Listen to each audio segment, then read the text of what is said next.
कहता है, कहीं उधर की बात कहता है।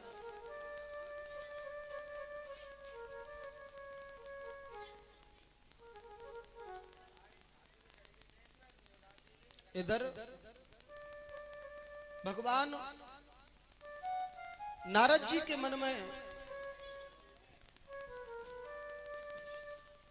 नारद जी के मन में विचार आ गया। अब जैसे ही नारद जी के मन में विचार आया तो नारद जी ने कहा कि अब कैसे न कैसे करके कंस का उद्धार होना चाहिए, क्योंकि जब तक कंस का उद्धार नहीं होगा तब तक किसी को पता नहीं चलेगा। अब तो केवल नारद जी ने मन में ही संकल्प कर लिया और मन में संकल्प किया, और मन में संकल्प करने के बाद अब तो सीधे नारद जी जो हैं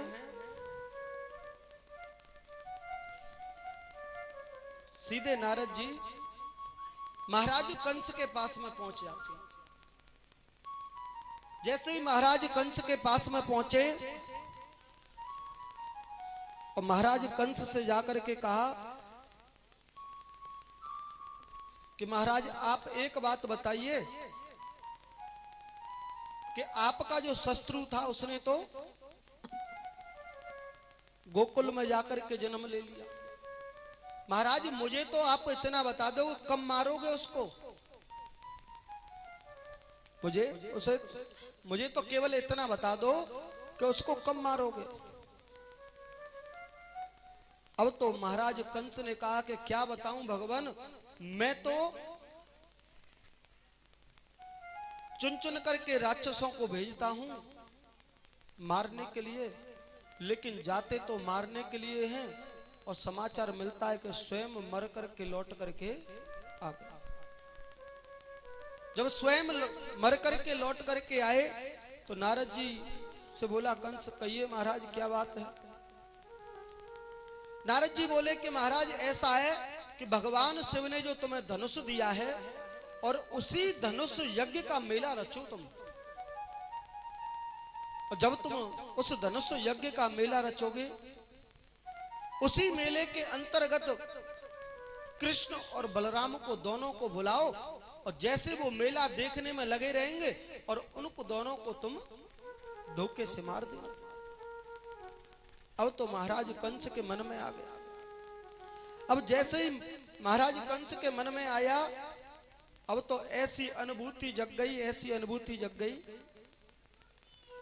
अब तो क्योंकि अक्रूर जी जो हैं भगवान कृष्ण के काका हैं, अक्रूर जी भगवान कृष्ण के काका हैं, तो उन्हें इस कार्य के लिए उत्प्रेरित कर दिया। अब तो महाराज कंस ने कहा कि ऐसा है अक्रूर जी को बुलाइए, तो जब हम उनसे बात कर लेते हैं, जब हम उनसे बात करेंगे। अब तो महाराज कंस ने कह दिया कि अक्रूर को बुलाओ। जैसे ही अक्रूर जी आए और अक्रूर जी ने कहा कि बताइए भगवान क्या आज्ञा है। कि आज्ञा तो एक ही है महाराज की क्या, कि तुम्हें तो वृंदावन जाना है और वृंदावन से कृष्ण और बलराम दोनों को लेकर के आना, और जैसे ही तुम दोनों को लेकर के आओगे और वो दोनों मेला देखने में लगे रहेंगे, मैं उनको धोखे से मार दूंगा।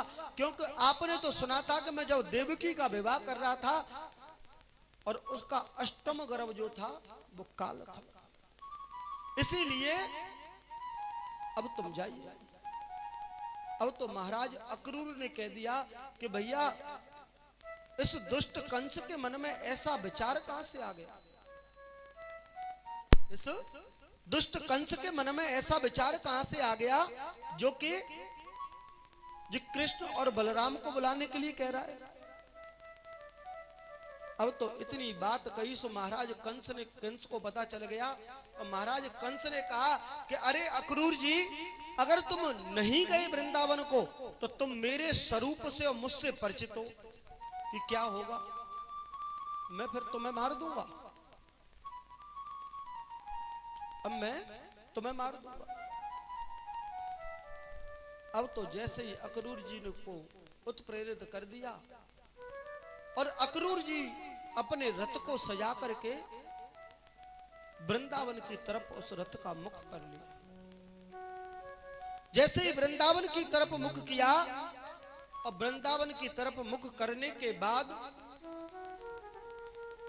जहां से केवल 20 मिनट का रास्ता था वृंदावन पहुंचने का,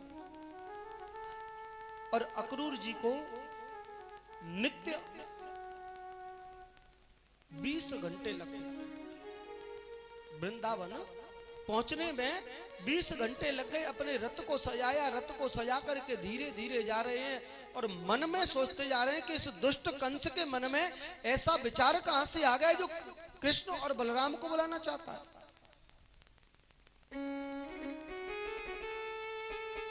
अब तो अक्रूर जी उस रथ में बैठ करके सीधे वृंदावन की तरफ गए और वृंदावन जाकर के जैसे ही वृंदावन में प्रवेश किया और प्रवेश करते ही अब तो जैसे ही महल में प्रवेश किया और महल में प्रवेश किया, महल के अंदर एक बगीचा था, उसी बगीचे में नंद बाबा बैठे और नंद बाबा से जाकर के कहा कि मेरा नाम अक्रूर है और मैं कृष्ण और बलराम को लेने के लिए आया हूं। मैं तो कृष्ण और बलराम को लेने आया हूं। 5 मिनट तक तो अब नंद बाबा बिल्कुल शांत हो गए, आवाज तक नहीं निकली। और जैसे ही इतनी बात हुई और बात होते ही अब तो अक्रूर जी ने महल में तो प्रवेश कर लिया, लेकिन इतनी सी बात मैया यशोदा ने सुनी।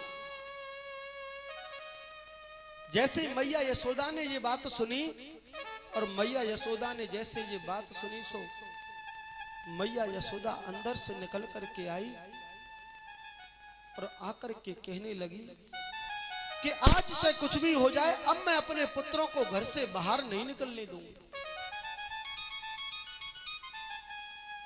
अब तो यशोदा मैया ने मना कर दिया। अब तो पूरे ब्रज मंडल में हल्ला हो गया, अरे कोई परदेसी आया है, अरे कोई परदेसी आया है। अब तो पूरे ब्रज मंडल में हल्ला हो।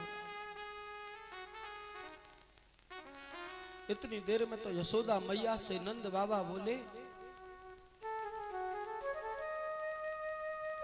कि देखो देवी, आप इन दोनों अपने पुत्रों को कब तक इस घर में रखोगी?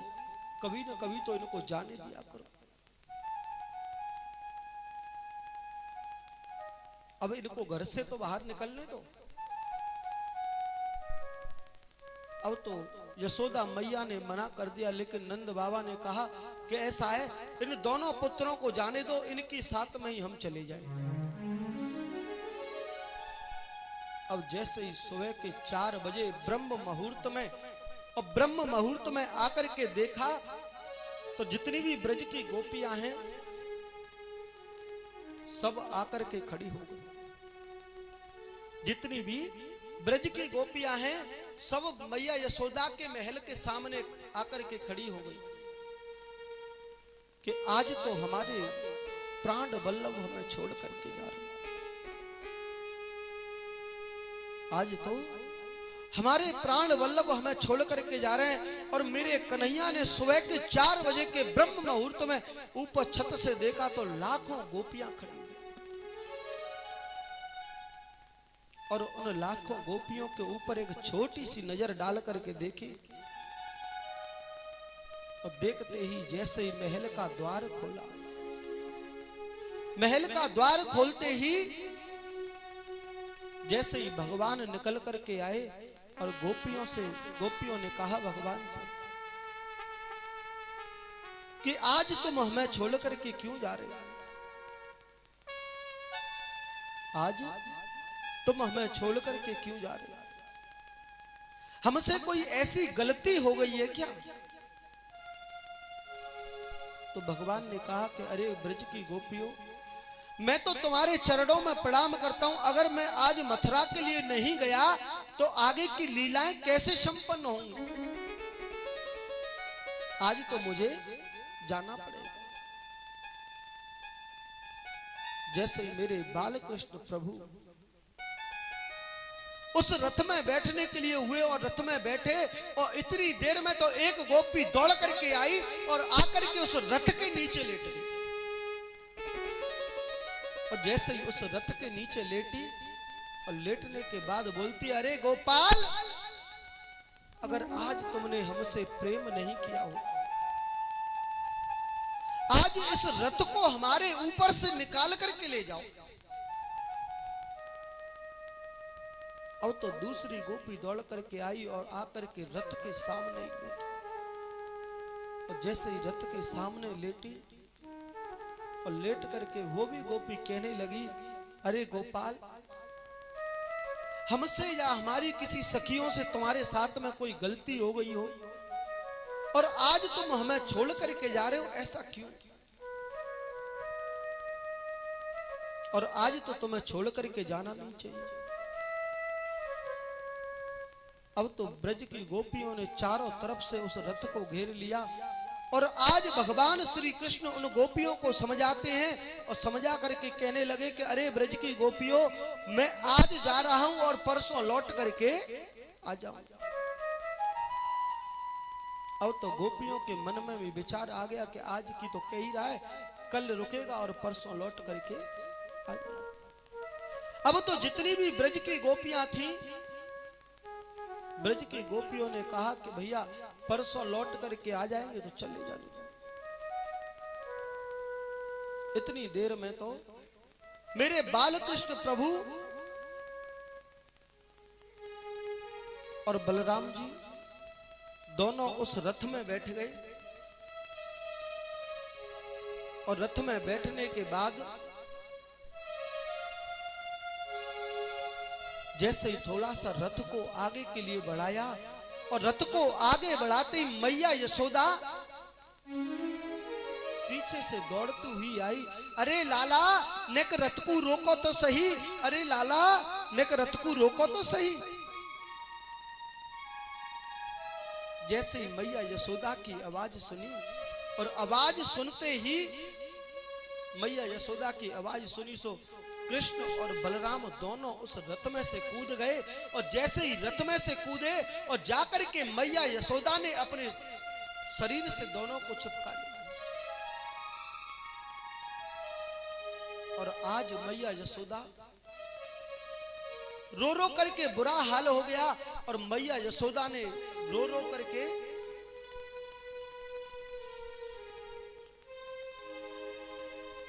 अपने दोनों पुत्रों के सर को अपने आंसुओं से ही भिगो दिया।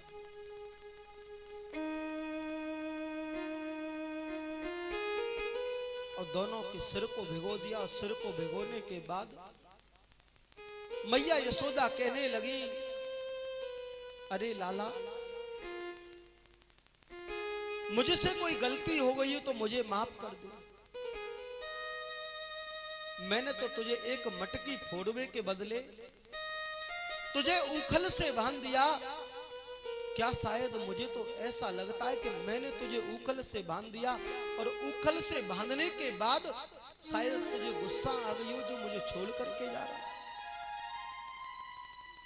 भगवान श्री कृष्ण कहने लगे, मैया, दुनिया की सारी चीजों को भूल सकता हूं, लेकिन मैया यशोदा, तुमने जो मुझसे प्रेम किया है, तुमने जो मुझसे दुलार किया है और तुम्हारे वात्सल्य को तो मैं कभी जीवन में नहीं भूल सकता।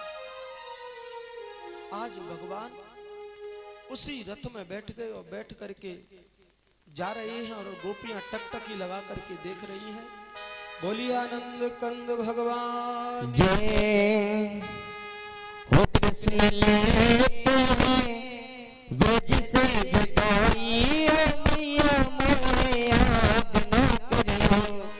कृष्ण लेते हैं ब्रज से विदाई, मैया मोरी याद न करियो।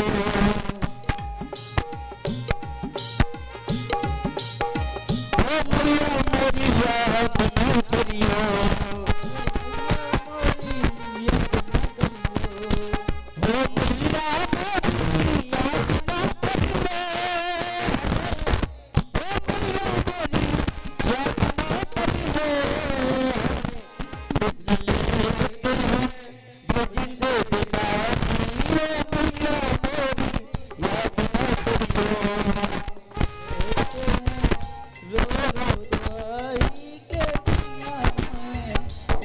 करी